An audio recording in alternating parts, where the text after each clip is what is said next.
One thing that actually spans across all branches of science and logic is the fact that human beings stupidly don't realize that a description is not an explanation. And just because you have an accurate description or discovery doesn't mean your explanation has any connection to reality. Prime lenses versus zoom lenses. You can search all over the internet and ask all these morons, and there are videos about it, but they never give you an answer. Why a prime lens, and this is a generalization, there are plenty of really crappy prime lenses.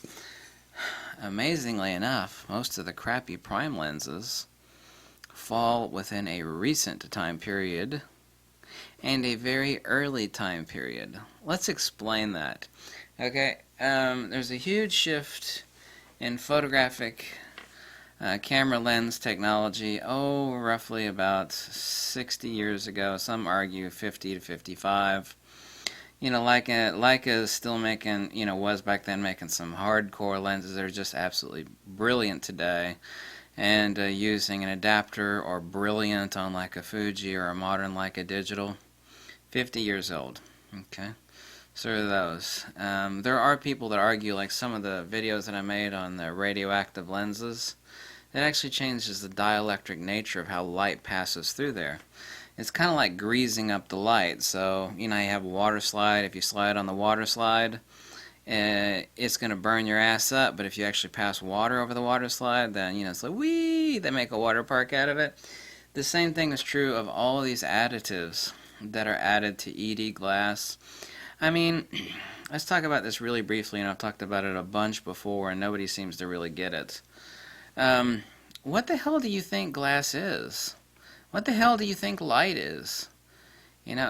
There is not a single, even more than 30% accurate explanation, and 30% is absolute max explanation for why a prime lens, given a really good prime lens, is better than a really good zoom lens. Here's just one example among many.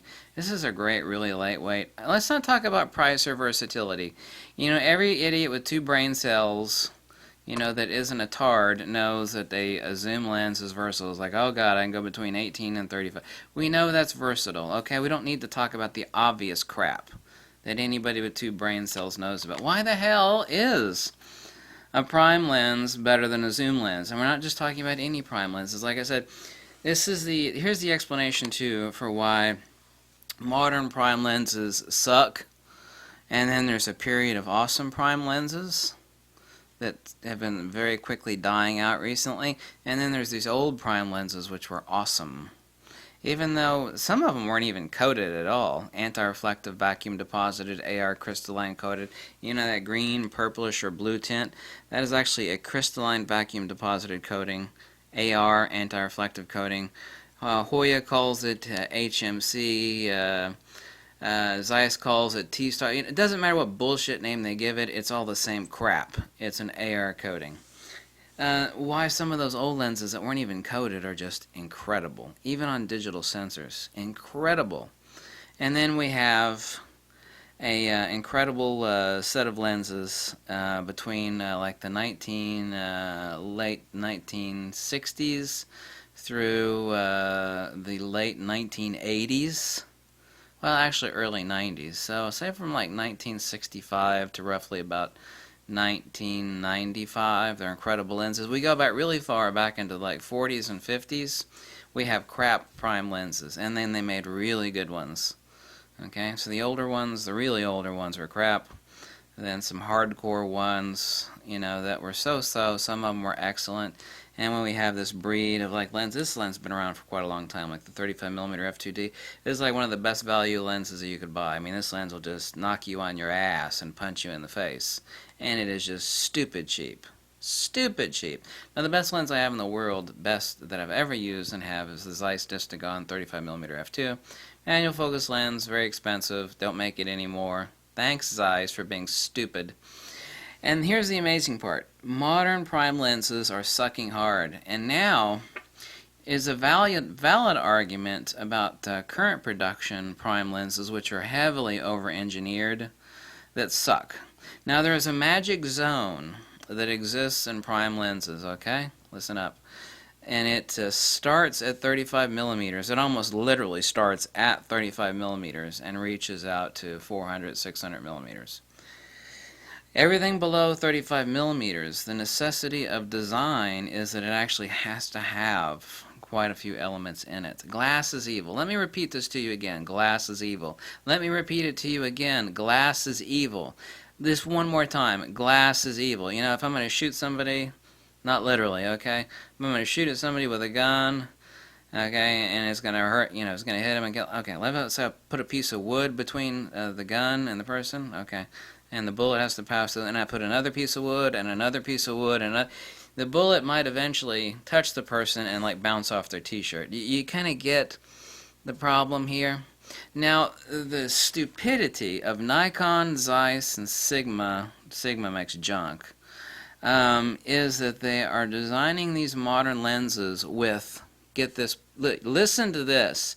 This is the crap you need to listen to. They're designing these modern lenses with the none of the advantages of prime lenses and all of the disadvantages of zoom lenses. They are like the 200 millimeter f2, that new lens, the 105 f1.4 that they're just about to release. That lens is an abortion. That lens has got more glass in it than the Sears Tower. You know, it's no different than shooting a gun. You know, you pass through a piece of wood, another piece of wood, another piece of wood, another, and there'll be some idiot out there say, well, you know, we got super coatings now and nanocrystalline coating. No. That helps on interlens reflectivity, and it improves luminal transmission, but it does not change the nature of glass. That is also the reason why lens manufacturers have added ED elements, and these ED elements are like adding water to the water slide. Ain't nobody wants to slide down a water slide with no water on it, because you'll burn your ass right up. You know, add water and you slide down the. It's the same thing with adding these things that change the dielectric permittivity of the glass. Why the F? And I have to cuss now. Why the F do you think they add these freaky-ass compounds to glass? Why the F? This one has a couple ED elements in it, the 18 to 35. Why the F do you think they add that into the glass? You know what leaded crystal looks like? Like Swarovski and stuff is like, you know, it's glass, but it don't look like glass. It looks totally different. It kind of looks like a diamond. Well, there's lead in there. By the way, the secret ingredient... People think, well, Zeiss lenses are heavy, and people will go, well, that's because it's got a metal casing on it. It's like, no, that's part of the reason. The reason why Zeiss lenses are so damn heavy is because there is lead in that glass. You know how leaded glass is heavy? The secret ingredient, now all lead is depleted uranium. Yes, lead is depleted uranium, just as bismuth is depleted neptunium. When you add lead to glass, what that is like adding water to the water slide. It just lets the light, which is an electrical circuit, go wee as best as it can, slip through the glass to reach your sensor. So, what's the reasoning behind why primes are better? Well, prime lens is better, you know, it's just better. Now, there are a couple of hardcore reasons. One, glass is evil. Prime lenses in their simplicity, back in the old days, in between like 1970 and 1993 or 4, they're made very simply like this. This is this lens will just pop you in the face. It's so incredible. And it's cheap too. And Nikon still makes this lens for a reason, because people like me know the difference between crap lenses and awesome lenses. If you're like, this is an old lens, I would never buy this. It's like, yeah, you don't know anything. You're an idiot. I know better than you do.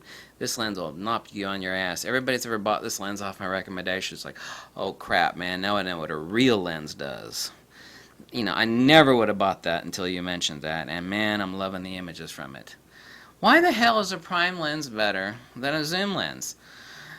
The other additional factor, obviously, is bokeh. You can make a prime lens faster than the zoom lens. You know, you know, the maximum zoom lenses are basically all f2.8. 24 to 70, 2.8, 17 to 55, 2.8, 70 to 200, 2.8. It's like, well, that's well and fine. What about a 1.8 or a 1.4? 1.4 is too shallow, really. F2. F2 is really, you know, F2, and this is an F2. People think, well, that's not fast enough. You know, Nikon makes a 35mm f1.4 now and an f1.8. You know what? Those lenses suck. Here's another perfect example. Nikon and these other idiot lens manufacturers are designing these lenses now where they have none of the hardcore awesome characteristics of a true prime lens, because they are over-engineered to correct for chromatic aberration and corner-to-corner sharpness. The lenses are sharp, but the images suck, and they're flat, and the color saturate. Let me repeat this. Glass is evil. Glass is evil. All lens design is a trade-off, and you add a bunch of extra elements in there to correct for corner-to-corner chromatic aberration. You end up jacking the image. You jack the image, you screw up the divinity that makes up a prime lens. You know why a knife is so simple and why it's been the universal tool as a weapon and self-defense? Because it's got one part, well, two parts, a handle and a blade. You know, a prime lens is like a knife, and guess what this is like? It's like a Dremel tool or a rotary saw. It's got a bunch of parts in it, and you have to add power to it, and it's got an autofocus motor in there. And there's all this crap that just, it gets the job done, but it doesn't get it the same way a knife does. Simplicity is divinity. We're actually de-evolving intellectually. Well, the reason for that is that there are a lot more photographers now than there were back in the 1950s. And back then, I mean, the people knew what a good image was. Now we've actually been able to improve the ability to design better zoom lenses. That's undeniable. And we all know the versatility of a great zoom lens. I love a great versatile zoom lens. You know, I just do. And that's not to say there aren't bad prime lenses. There are some bad prime lenses back from the not many though, there were very few. Now there's a lot. Now, amazingly, it's like, well, technologically we're more advanced, you know, look at my Apple computer, look at all this fancy new crap, Nikon D500. The prime lenses that are newly created, they're getting much, much worse because they have none of the advantages of a prime and all the disadvantages of a zoom. It's like, yeah, well, they're really fast, f1.8, f1.4, f1.2, but they suck ass. I mean, they suck. And so now someone would stupidly make the arguments like, well, you know, that modern prime lens, that 35mm f1.4, it looks exactly the same as my 35mm, you know. Ignoring the much more shallow depth of field on the 1.4, which you don't have a 35 1.4 in a zoom lens. It's like, yeah, well, you're comparing crap and crap. You're calling them both the same, but you're comparing crap and crap. I'm talking about these awesome prime lenses that people don't consider, that make a much better image. Here's something else, too. You know what you can't add in Lightroom, girlfriend? You can't add micro contrast. There's no slider adjustment there for micro contrast. A local contrast. You know, that's the crap that makes the image like pop and wow right off the image, and you go, oh shit, that is a beautiful, you know, this is two-dimensional, but it pops out and smacks you in the face. You can't add that in Lightroom. A lot of people think, well, I'm just going to fix it in Lightroom. Well, that's a really retarded move. That's kind of like someone putting on a blinder and like flinging paint on the canvas, and like, well, what I'm going to do is I'm going to scan it in with a scanner, and then I'm going to spend 100 hours in Lightroom making it look like the painting that I intended it to be. Oh, well, aren't you smart, asshole? I mean, that's that sort of mentality. It's like, oh, I can fix it in Lightroom.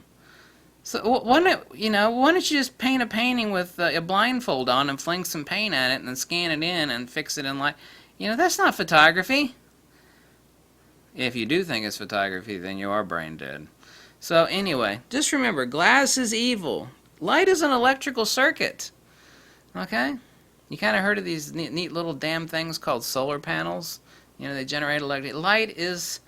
Glass is a capacitor, too. That's the reason why these capacitors, and I got one over here, explode. And they used to be made out of glass. They're still made out of glass, but now they have additives. The older ones were just raw glass, and they would explode. That's because when you pass a strong enough pulse of electrical current through them, they would blow up. It's the same reason why glass bowls back in the day, when they were just pure glass, they weren't microwave safe. They would explode. People thought they exploded in the microwave due to heat, and it's like, no. That bowl exploded in your damn microwave because it was pure glass, and the electromagnetic radiation from your microwave built up a charge like a damn capacitor in that glass bowl you were heating your noodles up in, and it exploded. BAM! I've seen that happen a few times. A lot of you younger punks have never seen that because you've never used a non-microwave safe glass bowl in your microwave and crapped your pants when you heard it explode like a friggin' bomb in your microwave. Glass is a capacitor and light is electrical. When you add a bunch of glass elements in your lens, you jack the image. You jack it, you screw it, you foobar it. You give it an STD. You take your image and you give it a sexually transmitted disease as it passes from here through element, you know. Nobody gets it. Nobody gets it. Thanks.